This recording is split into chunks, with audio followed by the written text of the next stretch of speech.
মোৰ প্ৰতিটো কামে মোৰ প্ৰতিটো চিন্তাই এই দেশৰ বুকুত ৰচে হৈ সোণোৱালী ভৱিষ্যতৰ সপোন। মোৰ জীৱনৰ আহে আহে মোৰ যৌৱনৰ কোহে কোহে সেই সপোনৰ কলৰৱ। দেশে দেশে দেশ আছে, এনে বহু দেশৰ অৰঙে দৰঙে মই ঘূৰিছো। বহু বন্ধুৰ সতে হাতে হাত ধৰি ফুৰিছো। কেতিয়াবা সাগৰ পাৰত, কেতিয়াবা খেজুৰ তলত, নতুবা পাহাৰ তলিত খন্তেক জিৰাইছো।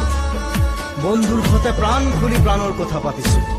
তাৰ পিছত আকৌ আৰম্ভ কৰিছো নতুন যাত্ৰা। এনে বহু যাত্ৰাৰ শেষ মোৰ দেশ, যাৰ বুকুৰ উমে মোক দিছে ভাল পোৱাৰ আনন্দ, যৌৱনৰ প্ৰাচুৰ্য, জীৱনৰ নতুন অৰ্থ। এই দেশৰ প্ৰতিটো পুৱাই মোলৈ লুকাই আনে